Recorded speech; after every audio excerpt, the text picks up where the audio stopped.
Okay, Google says it's 4 o'clock, so let's call our meeting to order. Harry, can you take the roll? Sure. Mr. Hebert? Here. Mr. Kaplan? Here. Mr. Pasham? Here.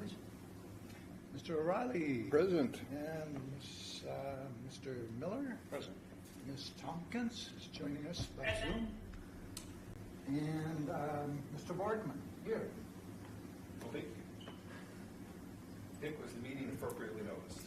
Yes, the meeting notice was posted here at the office and was also sent to the City Hall and Library for posting. And in addition, the meeting notice was sent to various media outlets. Public comment. At this time, the commission will recognize members of the public wishing to speak. You guys are on the agenda. Members of the public, did you have any comments, Mayor? Yeah. Not today. All right. Thank you, Noah. Moving on. Number 4, commissioner and staff comments. Commissioners, anything before we get going? Any staff comments today? Yes, 2 of them. First, let me start. Sure. So over the last month and a half, we've been working on a migration of our on-premise email system in Office 365. We're very, very close to getting the last stragglers of staff email migrated into the cloud, and the next step is going to be to migrate the commissioners' emails. So what I'm asking is tonight, when we go into closed session, you allow me to take your devices in the coming week. We will migrate your email accounts. Those of you that have a MU-provided device, we'll migrate your email accounts into Office 365, install the required software, get everything upgraded, and then we will reach back out by Nick or by ourselves to let you know when to come back in, get you on board, get you logged in, work out anything that we might need to do in the meantime when we give it back to you and be ready going forward. Okay. And then, I know I've shared this with some of you, but some sad news of note is Jim Brown.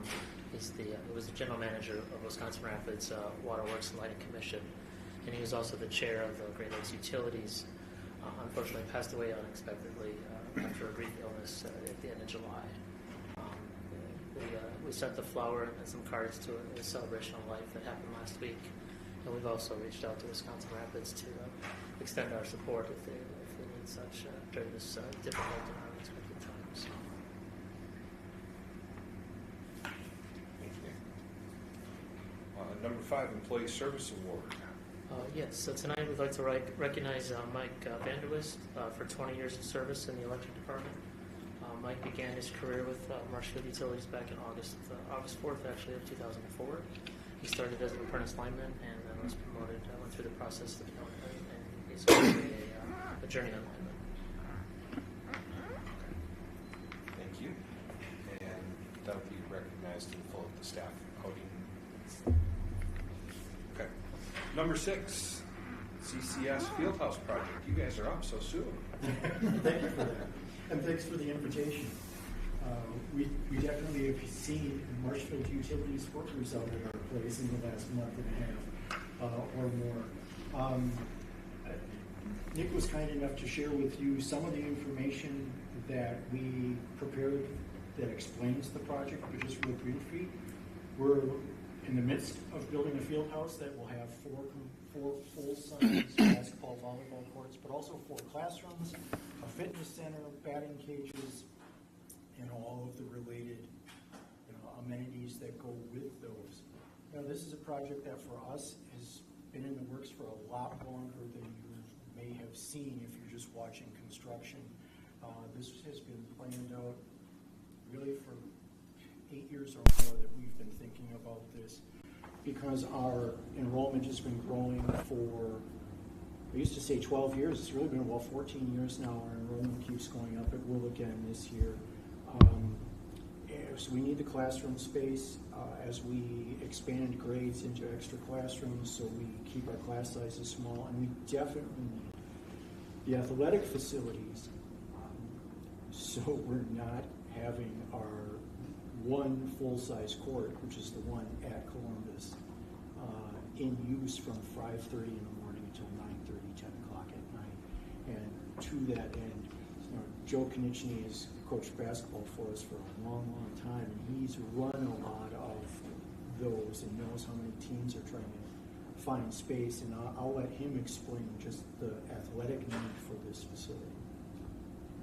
Well, that really happened when COVID hit. We hosted 20 to 26 tournaments a year between volleyball, basketball, between the summer and the seasons. Right now we can host 5 to 7 teams at those tournaments. This new facility will allow us to host 16 to 20. So when we started to raise money for the facility, obviously the price went up a lot over the last 5 or 6 years, just like the rest of the world. We locked it in at about $10.5 million. We're currently at about $10.1 million raised. And obviously there are steps, so we're hopeful we don't have to cut anything out, but we're confident we'll get the last $400,000 over the next 7 or 8 months. We feel that those 16 to 20 team tournaments, 16 to 26 times a year, is a game changer for the community. A lot of the hotels in town and gas stations in town and restaurants in town have supported the project through donations and in other ways. And we're just hopeful that that's something we say here today would maybe show Marshfield Utilities that we'd love to have their name on something in the building for community recognition and to help us make a really big difference in the community. And there's a ton of options for that. But again, we're about $400,000 away. We think it's a game changer for our community as far as bringing people in and making sure that our young people don't have to leave Marshfield to participate in athletics. I went to a number of city council meetings and explained that the athletic participation is pretty much where it's been for a long time, but multi-sport athletes are decreasing because people in Marshfield have to go to Wausau, Clare, the Wisconsin Dells, and further to play in facilities like this, on teams like this. So we're here to humbly ask that you assist us in helping our community. You know, Joe mentioned the number of tournaments, and Matt McLean over at Visit Marshfield was nice enough to crunch the numbers and use the formula that they do when talking about how many people might come into town. And he estimated that this would be an additional 10,000 people coming to Marshfield every year and bring to area businesses over $800,000 in business.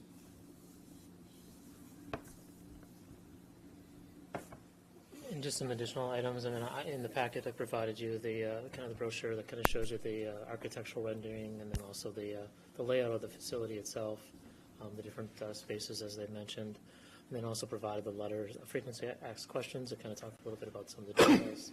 But then also the letter that was referenced from Matt, along with some support from some of the community major community members or businesses supporting the project. Ultimately, in the memo, I also provide you some details for those that are maybe newer to the commission. Back in 2018, we supported the project that the public school system did with the football facilities and baseball, softball facilities, and all the upgrades that were done there. We supported that one. I think at the time the commission made a motion and approved up to $30,000. I think we came in slightly less than that, just based on how our naming, if you will, of the facilities came in. And then I also noted in the memo that the fund, the commission designated fund, has a little bit over $411,000 currently, and then also provided the policy that relates to the donations. And I think in general, this one fits within the confines of the requirements of that policy. So.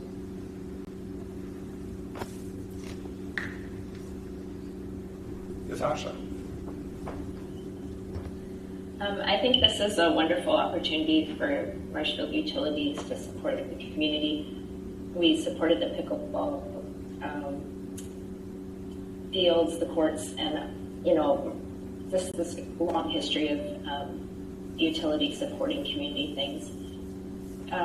Nick, in your packet, you had said that if it was something that we wanted to support, that you thought it would maybe be better for conversations between the utilities and Columbus.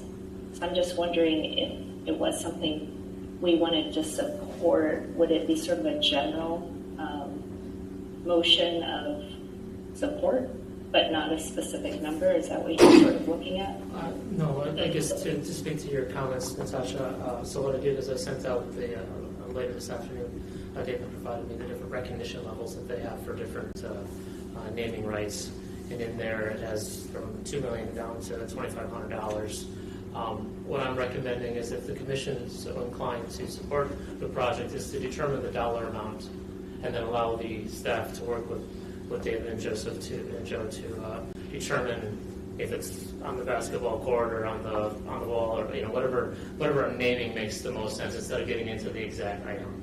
Because obviously there's a lot of conversation that has to happen to understand the facility, the space, and if our name is here versus here, how it's recognized, how it's seen, and then obviously develop the logo and get you all that information too. So. Mike? Yeah, I would agree. I'm in full support. I think this is, in my time on the council, this is probably some of the purest economic development that I have seen any of the money go toward. And I mean, the numbers are there. Our youth are going to thrive because of it. I'm in full support of it. So let's do a motion so we can have some discussion. I'll do a motion. Just for discussion. Yep. Okay. I would recommend that we approve $30,000, the same amount we gave to the other athletic facilities, and that it go towards whatever is negotiated For between. the staff to negotiate the Yeah, funding. with Columbus. I'll second that motion. Okay, we have a motion and a second. Discussion. I already did. Yes, Terry. I noticed, this came up last month at the council meeting, and I was so disappointed that the council turned it down 6-3. It's not a religious organization. This is a school function, and it's supporting the athletic facilities for Columbus. I could say a lot more about that. I fully support it. I understand your position. We do have that piece that in our donation policy also about the religious organization. And I understand what Nick is saying. Can you speak to, what portion of this is purely athletic versus the school and kind of how you might help us separate that? I can tell you that the portion that we're currently trying to finish this with will not go to religious purposes. The classrooms, those monies have been raised. Everything has been raised except for the last $400,000 for the field house. I told the Common Council 97 to 99% of the time there will not be religious activities in this facility unless a church picnic rents it out or uses it for something like that. Our fight classes, we play fight, we play dodgeball, all kinds of stuff. We're not converting them in this facility or any of the time, really. In my 20 years, I think we've run camps the last 19. This last summer, we had 240 students in our gym every day. And it did not matter where they went to school or what faith. I could not tell you if they are Catholic, Lutheran, non-denominational, what religion they belong to. But if you're between the ages of 5 and 18 and you want to have a place to go where you can play, our doors are open. And really, when we're talking about those tournaments are drawing public school kids often, just like the camps draw public school kids.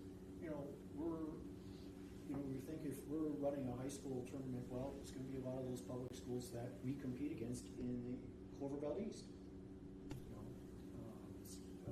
Those activities that when Visit Marshfield says, oh, it could generate this amount of money, that money is coming from non-religious activities because that's going to be the bulk of what happens in this facility. Yeah, and as I thought about this item and thinking about my past, and when I was in high school, there was a division between public and private sports. While there was crossover in the late '90s, that went away. There's still some of those rivalries that occur, but in general, to David's point, it's competing. I guess a lot of public schools. Other discussion, other questions?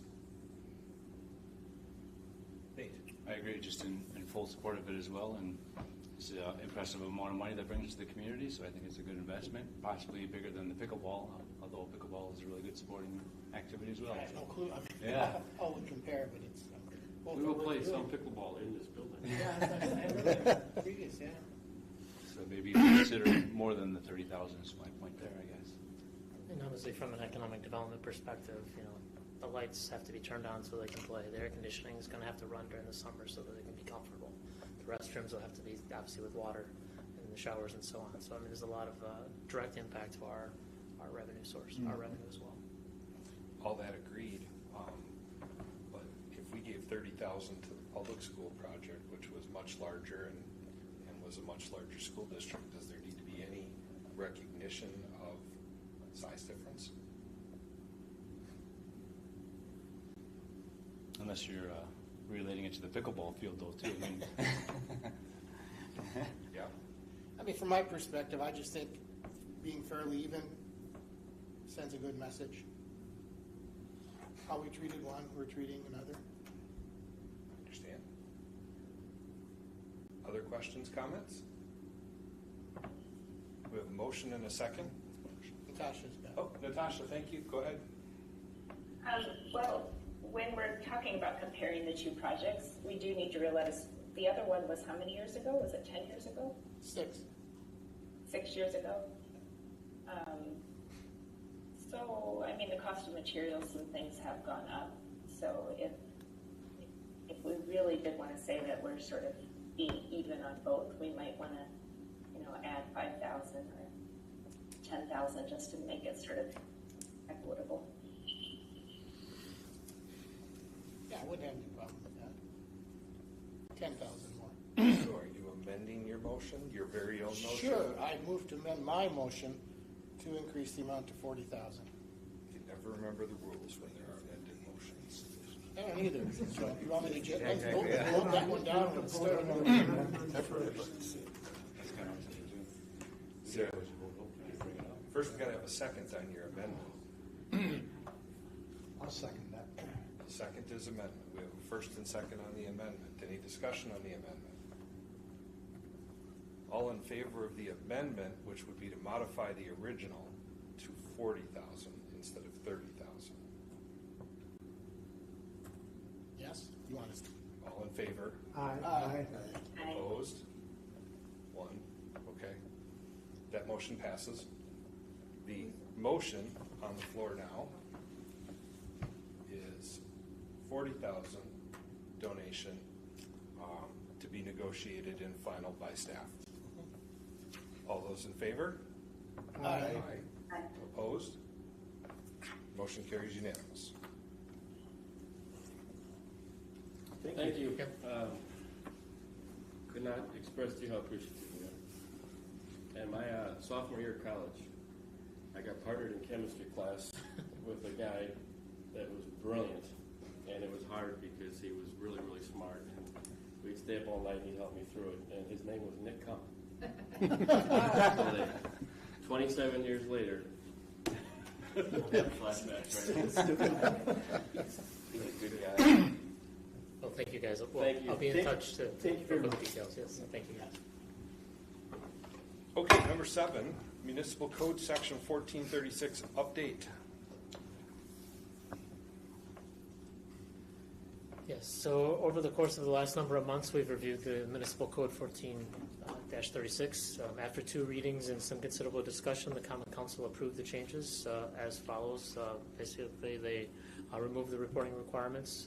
They set the annual compensation for commissioners that don't serve concurrently on the Common Council at $600 annually, and then revised the expenditure level when Common Council approval is needed to $1 million for utility construction projects.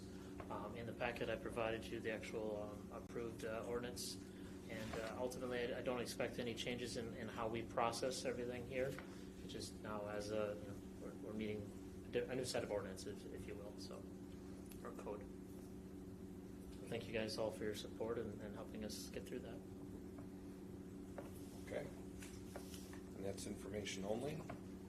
That moves us on to number 8, this month's governance review items.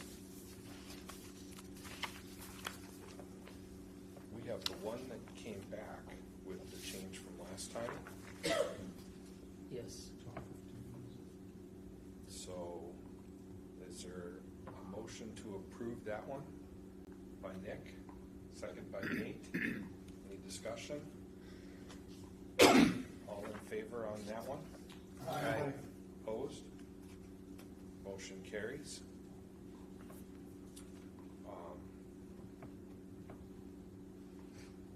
Number 1235, budgeting.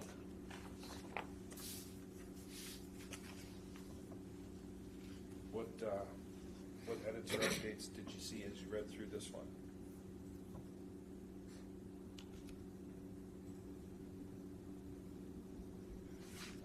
This one looked good. Yeah, we're good. This one looked good. Natasha, you doing okay there? Number 12, number 1240, financial condition and transactions.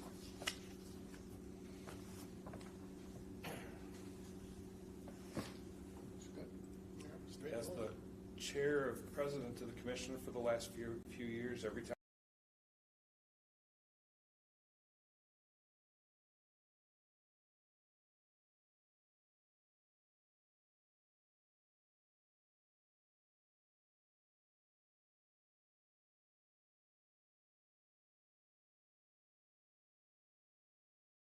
need to be added into this. I know it appears in another one later, but this is where we're saying financial condition and transactions.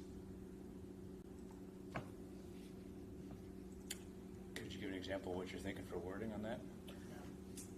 Well, if I were to keep it similar to the other stuff, ensure adequate internal controls are in place to minimize opportunity for fraud, theft, or et cetera. And when you're audited, does it give us like criteria, guidelines of what they're looking for? No. What are you concerned about? What are the opportunities for fraud and theft? Do you Okay. guys talk about it in meetings like this? Yeah. Yes, we do. No, we do. I think that's a good idea to add that in. I mean, if you're being asked that every year, it's certainly something worth noting in the policy. I don't know if 7 provides some coverage in that. If it said implement internal control policies and procedures that comply with and ensure timely accounting and reporting.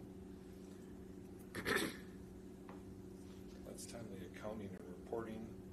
We're talking about, so I mean, the things in particular that they're asking about are the opportunities for credit card numbers to be compromised, for something to be done funny with a customer's account or refunds. And we do have the controls in place. I'm not concerned about that. Okay? I'm just, if we're going through these and we're making sure that we've got the stuff in them, it seems to me that controls is a piece that needs to be added. Mike? I'm just wondering if that should be in the protection of assets. And that was the other place that it does appear. And I debated that also as to where the best place for it is. That seems It good. talks about the corporate records, paper and electronic files. The challenge is the way we've got it broken up into transactions and assets, it kind of is both. Right. And does it hurt to have it in both? If it's worded the same, Yeah, as long as the policy is the same.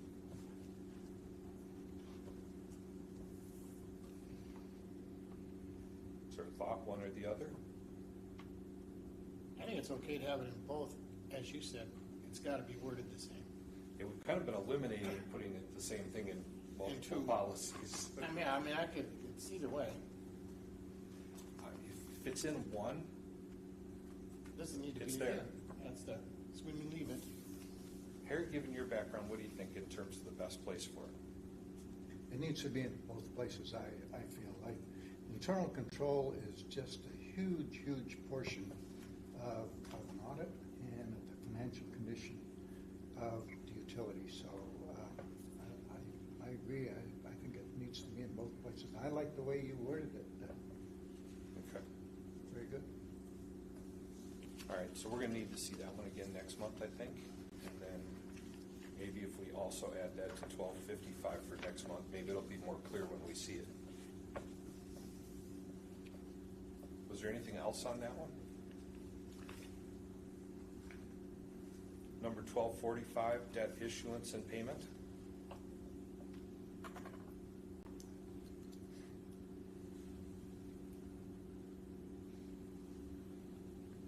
That one looks good. 1255, protection of assets, besides the change we just talked about.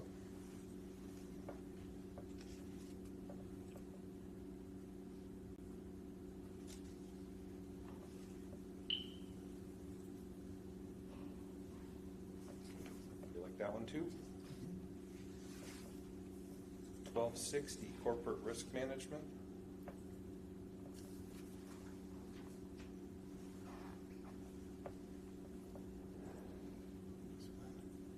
This stretch seems pretty good. Okay. See no other discussion on those. We can move on to number 9, strategic plan review for tonight's portion of strategic plan review. Discussion. So yes, this continues our discussion. So last meeting, you generally set the mission and vision statements. Tonight we'll focus on the value and value statements. Those are the items that are highlighted in yellow in the packet. I also included the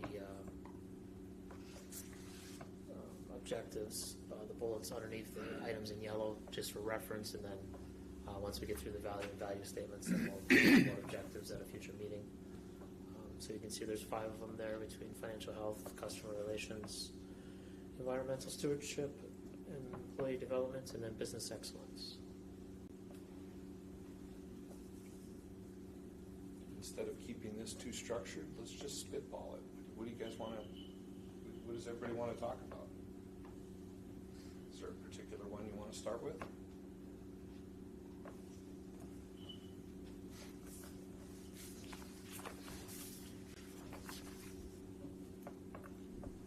I didn't have anything that caught my eye as saying I really want to jump out and change it.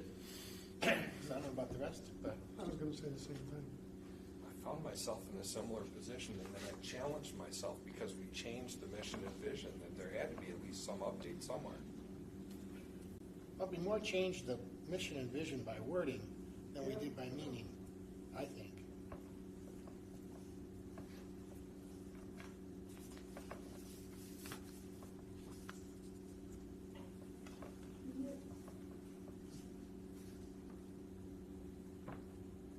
The one I thought was missing, I think we might have to ask ourselves if there's another one we need to add. Change the wording to be or continue the wording, prominent cornerstone of the community. How? Is community development and the economic development piece we're going to talk about a piece that we need to add in or discuss at this stage? Is that part of the value or values that this utility wants to have? I know it's later on the agenda, but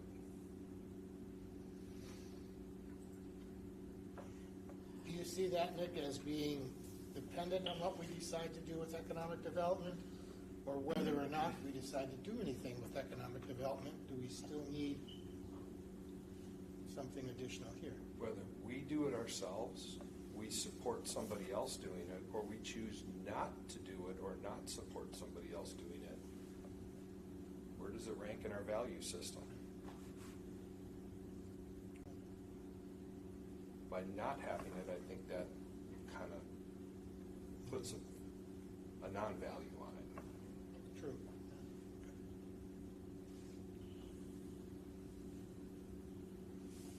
How would you title it? What are your thoughts? I ran into challenge very quickly.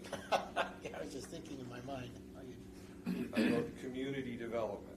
Community development. Well, that's And I don't know that I can go much farther till we have the second part of the discussion in our agenda item tonight, but I at least throw it out there for discussion.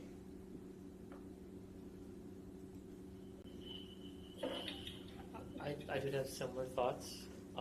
as I thought about the last agenda item and then how that fit into this. And as I thought about it, obviously you need to have the discussion to determine the direction. But was thinking that at this point, it's possible that that could fit into some of these other values that are between customer relationships and the financial health. Even within the business excellence, some of those could cross economic development into them. Good. Be creative. Natasha. I guess the question is, how much is the health of the utility dependent on growth? Because if the utility in its present size and with its present services will remain healthy, will provide great services, then to me that's the key value that we're doing. But if the health of the utility is dependent, sort of like the health of the city is dependent on growth. If it's dependent on growth, then economic development needs to be a key value as well. I think that's a really good phraseology. And I think to answer your first part, did the utility survive without growth with just a steady business plan? Probably. But our key stakeholder is the city, who needs growth.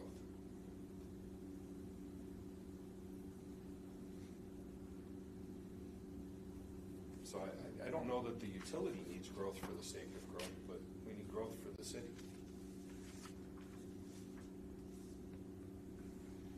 And for that exact reason, I think maybe we should keep it out. Interesting. It belongs with the city, not with the utility. In terms of, And, and that we leads into do this- address it though in the next Yeah. topic. So I think where we're at here, correct me if I'm wrong, consensus is it's a bugaboo. We don't know yet until we have further discussion on that one extra. But at the same time, I think general consensus was the other values and value statements everybody's comfortable with. Yeah. Okay. So I think from that perspective, the right move would be to defer the remainder of whether we add something to next meeting. But we can still move ahead, I think, with the objectives for next meeting also.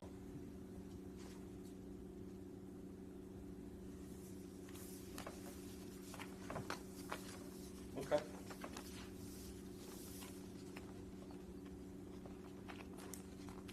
Which lets us get into number 10, utilities role in economic development.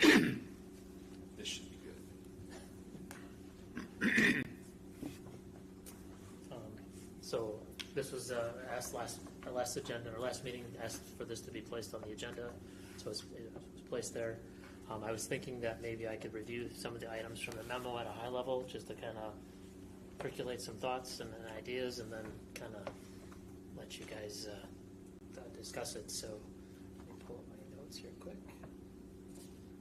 So there were about 3 main areas in the packet of the information I provided you. The first, I think it's very key that we understand what economic development is, or at least to have a general framework or an agreement, because without that, that word can go in a lot of different directions pretty quickly. So provided that little graphic there that kind of talks about, and this came from Abbey Advantage, which is a company out of Madison that specializes in economic development. And she wrote, the owner at the time wrote an article that talked about, in the past, economic development was really just growth of a business, and saying that now it's really a three-legged stool, as we talked about last month. And you can see it talks about the talent development. You're trying to make sure that you have the workforce, retaining and upskilling and attracting.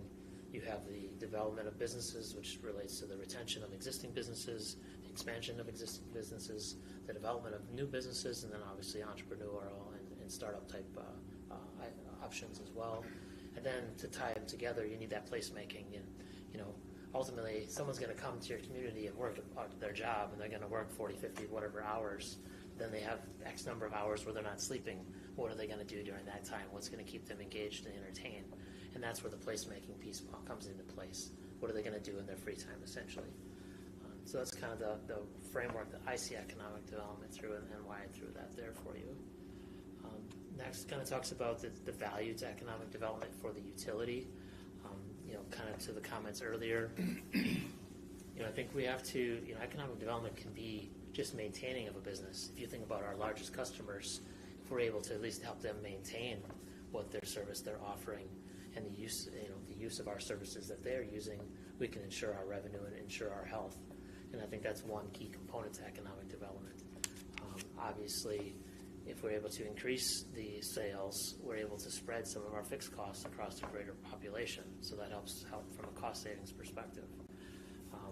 Obviously, infrastructure developments have a host of benefits. New businesses, new requirements, just as we've taken on Great Lakes Utilities, that provides needs for more staff, more talent, helps increase the population in the community. And then I provided you some links. Economic development, especially from the investor-owned utilities and from some of the municipals, they realize the benefit. They realize how it has an impact into the operations and helps with, again, sustaining the utility, helping the utility grow. And a number of these organizations have teams or departments that are just centered on economic development. I don't know each of them, but one of the ones that's listed there, I had a meeting with recently, and they actually have 2 people devoted to economic development and actually looking at adding a third. And they're connected at a state level, a local level, and a national level on economic development. So they know what properties they have. They're more focused on new development, per se, than existing development. They'll help with a business that wants to expand, not as much on that relationship, helping the company maybe through a hurdle or something like that. But these individuals with that company, they're connected. When there's a development opportunity that comes through the pipeline, they're responding for their members. They're making sure that they're supported throughout the process. If someone decides to locate in a community, they're helping that business walk through the different steps that are required, permits, zoning, and the like. And then lastly, I just provide you a quick summary statement that I think that we are uniquely positioned. I think that we are part of the city. We understand how the city operates, but we also play in the private realm as well, because we're competing against the investor-owned utilities in different ways. So it gives us a unique position, and we're obviously, every business in the community, every customer in the community relies on us every minute of every day. So there's a relationship that we have and that we can build on, I think, to help with economic development within the community. So that got a little longer-winded than I hoped, but it gives you a kickoff. So. Yeah. Yeah. The utilities that you list here, or at least the ones you know something about them, are they creating economic development or just supporting economic development that's being created somewhere else? I think of economic development like an economic development coordinator for the city as being the person who's going out and seeking businesses to come to the city, seeking industry to come to the city. And is that what these utilities are doing, or are they just providing the infrastructure and the maybe some financial support to those businesses that are already coming? I think in general they're doing all of it. They, depending on the different company, they know their territory, they know where their infrastructure is. Honestly, right now with data center growth, with the push for manufacturing, it's heavily intense utility need. So it's not only the property and the size of the property, but it's the ability for the utilities to be either there or to be built up quickly to support the build-up. So they know that, and that's something that from a developer's perspective makes it if I can go to the utility, I can understand where I can go and what's available. It's a lot easier, a lot quicker. It gets into the finish line, gets into the next step in that process quicker. But yeah, I think these staff, they're helping. They know where the resources are, where the gaps are, and then they have the connections locally to help drive a project through. So they go out. Yeah, I'm the one that I know more directly. They just got done with a couple data center projects. So they know what's available. They're seeking it, and they're trying to connect the dots to get them to the finish line. That's certainly for business attraction. Correct. But those same staff members are also, connected within their existing communities with the existing businesses, and they're they're having quiet discussions with those business owners and managers all the time about what's your next growth step. Are you going to need to add on? Do we need to be proactively doing something in this neighborhood to make sure there's electric capacity for you? Do you have room to add on? Do we need to be talking about a different?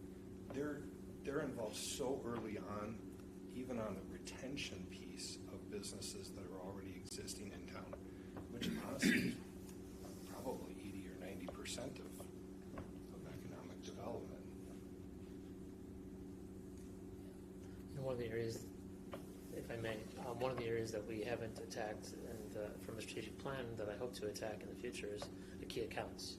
So who are the key accounts? They're our largest customers, and it's having, in a lot of cases, Tony and his team, John and his team, and Joe and his team have direct contacts with those customers. If there's an outage, there's an issue with a bill, they know who to contact. But I want to be even more progressive and more engaged. I've reached out to the mayor and having more regular conversations with a lot of these businesses so we can build that next level, as you mentioned, so that we're ready and we have, there's a higher level of comfort level, a higher level of engagement, and the ability to, be ready to react and support these companies. Natasha. So, Nick, in the structure of the utility right now, who do you feel like, or what department do you feel like is doing some of this work? Because obviously, if you're connecting with businesses at the very beginning, someone's doing some aspect of this work. Well, I think, right now it's more of a reactive type situation. We're not necessarily being proactive. We're being reactive, and a company comes forward and says, we want to do X, Y, Z. They reach out to a number of our departments. They'll be reaching out, obviously for water, they're reaching out to John's team. For electric, they're reaching out to Tony's team, Joe's team at some point as well, and the billing and the monthly invoices, things of that, and then Patty's team to, if they have to pay for some of the line extension or the water service, work that has to happen. So there's a number of connection points that they go through within the utility through the process. And I get involved to some degree, depending on scale and connections and other reasons. So, I guess the question, there's two questions then. One, to be proactive. I've heard people describe economic development as sort of like you're running laps and you're timing your laps. And you're running everyone as fast as you can and as hard as you can, but you never know which is the one that's actually going to be timed, which is to sort of say that there's a lot of, not false starts, but a lot of proactive things that can be done for things that never materialize. Would that be hard for the utilities to deal with because the measurable outcomes maybe wouldn't look like they would for what you normally would have in the utilities? I think as I've thought about this, I think one of the things that we've talked about, and I've had a lot of experience with the Economic Development Board, and one of the challenges was, the KPI or an index or a metric to validate its effectiveness. I think that's challenging because a lot of people want to validate based on, all right, you built, 3 businesses came to town last month or last year. I think it's really, you have to set those metrics up to be, understand that it's not necessarily getting the business, because the business has to make that decision. It's you making that connection to at least make sure the business is aware of your community. I think that, real estate and what real estate used to be, you had a posting, you had a sign out in front of your house or your business or your land. Well, now it's not that. You have to make a connection. You have to go to the conference, the different types of conferences that are out there. You have to make connections. You have to go meet with the large business owner in town and say, all right, who's your customers and who's your suppliers? And would you benefit from any of them being more local? And start that relationship, start that dialogue, and eventually a number of those conversations will then be fruitful in the end. So I'm not sure I answered your question. No, that answered, yeah. I think it is sort of a difficult area that is hard to quantify. So it's good that it's sort of, you see that. The next question would be, would the funding for a position like this, we obviously in Marshfield, we need as much help as we can for attracting people, telling people we have land, all of this stuff. But would the funding for this position come out of the dividend that's going to the city, or would this be a different source of funding?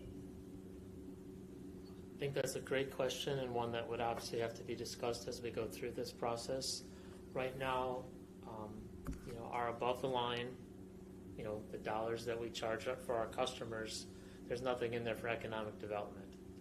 There are some, at least one municipal that I'm aware of, maybe others, that have gone in and been able to receive funding above the line to help support economic development. So I think as we look to the future, if the utility is going to be more active in that arena, maybe that's something, and we structure a position or whatever, and I don't know what it'll be, then we would look at putting that into a future rate case so that we can be getting dollars that are coming to help support it more directly. I think initially, yes, you'd have to figure out a funding source from below the line. That would have to be determined. Good question. I mean, I would say I totally understand where this discussion is coming from and why this discussion is really important to have. And I think when we talk about economic development, it's important. We're talking about what should the utilities' role in economic development be. We're not saying that that the utility is going to be everything in economic development in Marshfield. It's what can we do toward economic development. The city still has to do something. All the other players, Main Street and Visitors Bureau and the state organizations, they still have to keep doing their part. We're just going to be one of the instruments in the band.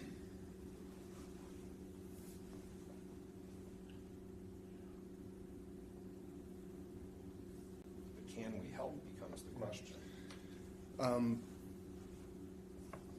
To be honest with it, with the dissolving of the Economic Development Board now and not having a position at the city, it's a difficult spot to move forward with any economic development right now. I had talked to Nick, I don't know, a week or two ago, and just asked him, I said, at least from my perspective on the council, I would appreciate any kind of input from the utility, because some of these metrics are quite valid that you can document and quantify. The placemaking is a difficult one, and I had actually asked the city administrator to review how we're going to determine what is economic development, because there's nothing in place for it right now, and I struggle with that consistently on, I guess, what is economic development? Should there be a documentable metric that we evaluate? You can't guarantee an outcome, but can you look at it and say it meets this criteria, so it would logically be economic development? I'm looking forward to that item coming forward, because I think there will be some pretty interesting discussion on it. But I guess going back to the original point is, a lot of this funding comes from the utility, and I personally would love to hear more insight from the utility on what would be economic development from this business's perspective, because I think that would hold a lot of weight and not get you into all the politics of the city council and everything, but recommendations as a such. I think it would be important. So just little food for thought. When I think about economic development from both the city perspective and the utility perspective, from the utility perspective, to me, it seems very, very simple. I mean, in terms of how to measure it, how many meters? Yeah. How many units more did we sell? Is there a direct translation between that metric for measuring the utility's effectiveness at economic development? And I think, the city's measure has to be tax value. How much can the city increase the assessed value so that they can collect larger levy over time? Yep. I don't know that it's directly correlatable, but it almost has to be somewhat correlatable. If we've got more meters and more use, then we've got more buildings and more people using this stuff. And maybe that is the recommendation. But that that really oversimplifies the three legs of the stool that have to be addressed in the accomplishment of those things. So I can't wait to watch that discussion that you've got coming, because Should be interesting. when I think about a new subdivision, new residential subdivision, is that economic development. If you take the field behind my house that somebody just bought, that they're surveying and gonna open up a new subdivision, yeah. It'd be easy to say the new road that goes in there, the new infrastructure, that's economic development. 20 years later, when that road gets repaved, is that still economic development, or is that maintenance? Interesting question. Mhm. That's why I think it's so important to put some type of a definition on what it is. We ran into the same issue with affordable housing and workforce housing and determining what that was. I've still never received a definition on it. So I don't like the subjective nature of, I think we should have some sort of a road to follow, but you don't want to make it so strict you can't venture, at least to a point. Well, and then, our utility territory is larger than the city. And, you could argue both ways. The utility fostering economic development inside and outside of the city boundaries all increases the trade that occurs within the city, but may not necessarily increase the assessed value within the city. Yeah, correct. So,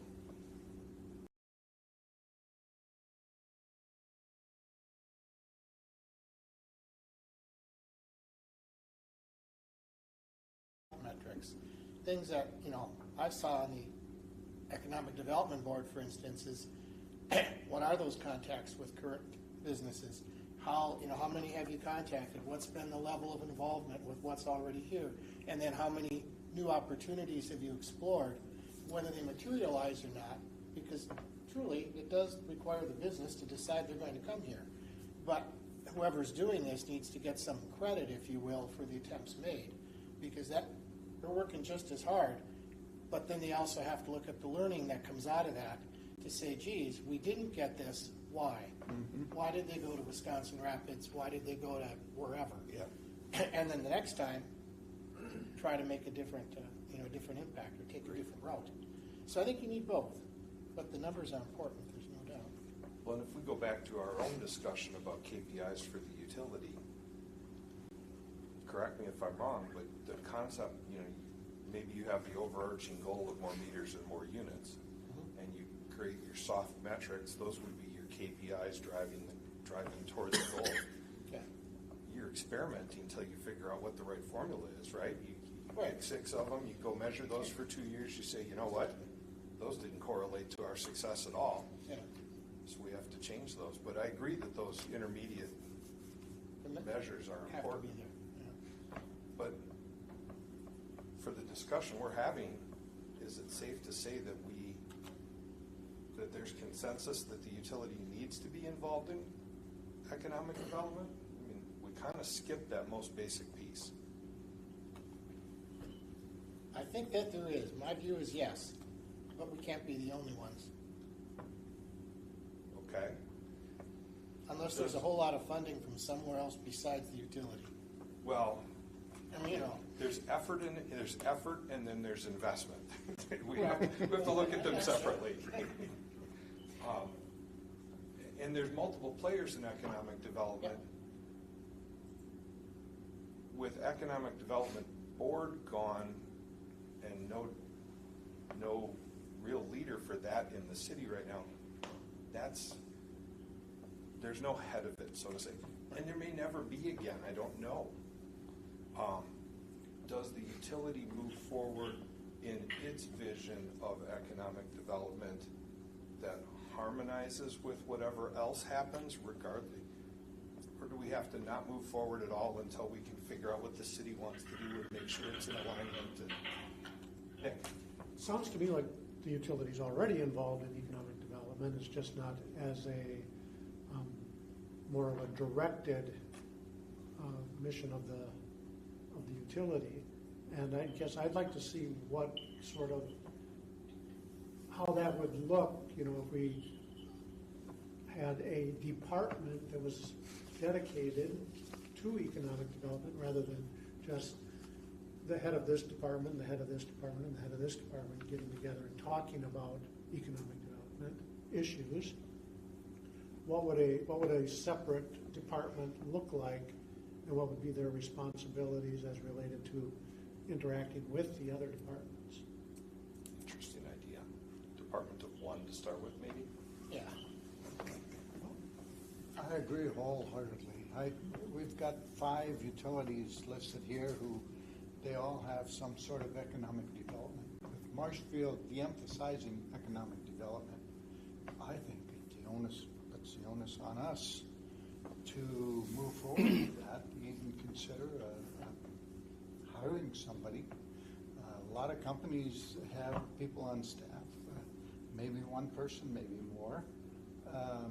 They're called business development officers, and they go to work every day developing business. In Marshfield here, I think we really need to consider putting someone on staff with that function. Natasha's got her hand up. Natasha, go ahead. Thank you, Paul. Well, I think Nick brought up a really good point, Nick Pichel, that you don't want to throw someone into a position that hasn't been well defined and then have them either be super frustrated or it looks like from the outside they're not doing anything or succeeding. So I think it would be super important if this was some direction that the utility wanted to go into, that there would be really defined roles, that there would not be huge overlaps with maybe other partnering organizations, or if there were overlaps, it would be intentional. Like, I think it really needs to be well thought out, and then also have some very clear job descriptions, almost, to say that, you know, these are things that we want you to be done. Like, the utility does that now. You guys are fantastic for giving your employees, like, these are the metrics, but I think it really, really has to be done well and set up well as a foundation before you hire someone and sort of throw them into a new role like this. When I look around Wisconsin, when I did my stint on the Economic Development Board, even when I travel outside Wisconsin, I always pay attention to kind of an interesting topic to see how people are doing it differently, read a couple books. One of the things the two things that come up over and over again, embrace what your community is, whether you think it's positive or negative, just embrace it, be you, and figure out how to market that, which I think we've struggled with in Marshfield, and I think it's something we'd want to figure out if we were going to take that on in the utility. And the other is that there's that economic development person where it's successful tends to be a more dynamic deal-making personality. It's business development is what it is, and that's a sales position. It takes a combination of analytical and interpersonal and selling. Very different than a typical government position. Just thoughts. Nate? Were you saying, Mike, that most of the economic development comes from organic, just what you already have in your community, the current businesses? I think so. Okay. That would make sense. And so, like, having somebody dedicated, almost a customer service representative that touches base with the top however many businesses makes a lot of sense, then just to find out where they're headed and how we can help be part of that or facilitate things. As a business owner yourself, is that the person you're having a really, open conversation with about your future business plans, a customer service person that calls you on the phone? I guess maybe we could change the title, but it still feels the same, where they're reaching out to see how they can facilitate their growth. So that seems to be an easy basic step to start with, is somebody reaching out to existing clients. I mean, how they can help facilitate their growth. And what's holding them back? Why aren't they growing? So I don't know if that's the right title for it, but that makes sense if that is the case, that most of it happens to go organically. Is how can we help the existing ones? And maybe it's, like Harry said, a business development director rather than an economic development, so that it's not confused with the city's economic development. You know, that's a really good, It's- if the correlation is growth for us is growth for the city, Right. then growing the business is a good focus. Is more I like our, that. is more our goal.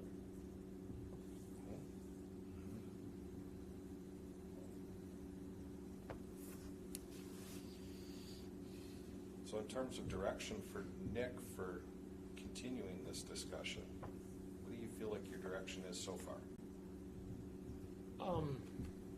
I feel like I have to put in what's in my head on paper so you can understand the vision and the direction that I think this will go. I have ideas and thoughts already percolating. I mean, you talked about the EDB. I've had a number of calls or meetings with people asking, what's the utility going to do now that the EDB is no longer in existence? Because they realize that the utility played a major role in that and are expecting us to do something. So. Does that fit with what everybody's thinking for next meeting? Sounds like a good plan. Okay. Good discussion. Moving on to number 11, job orders. Were there any new ones that were added? No new ones, however. So we had a unique situation that I wanted to brief you on. So back in May, you approved job order 5900, which was South Maple from 16th to 21st and then 25th to Central for water main replacement services, hydrants. For just it was in the budget, and you approved the job order for just over $331,000. That was a project that we were working with the city. The city's doing a mill and overlay. They went out for bid, got bid results. Unfortunately, the bid results came back, and the prices, for instance, for replacing of a water service was twice the cost per foot that we saw for the 14th Street project, which was bid earlier this year, the one that's going by the fairgrounds. So, needless to say, John and I put our heads together. We talked to city staff, and ultimately that doesn't make sense. That's not a direction we can go. We can't pay twice for something that we've got a bid on just recently. So, what we did was we're scaling that project down from that original scope to just focusing, and the city's doing the same thing for 2 blocks on South Maple from 16th to 17th. And we're looking to do the work ourselves internally to replace water main and then services, hydrants, and valves, whatever's in that area. So that project cost is just over $127,000. So not quite a third of what the original project was. So I don't think I need any approval since we had that originally. The scope has just changed slightly.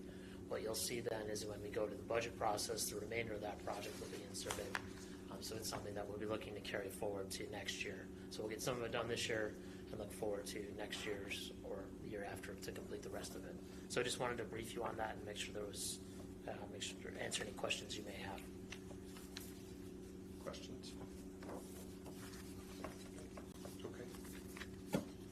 Number 12, bills and payroll. Bills have been reviewed and certified good for payment. I have a motion to approve the bills and payroll. Make a motion. By Mike, second by Paul. Any discussion or questions? All in favor?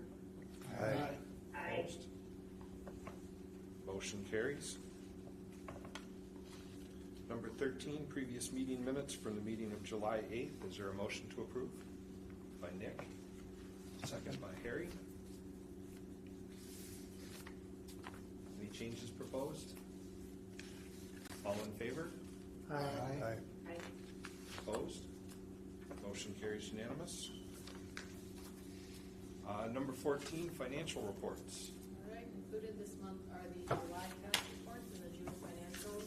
And as in past months, we've kind of kept those KPI indicators on the income statement recaps. So let me know if you have any questions on any of them. Does anybody have any questions on any of them?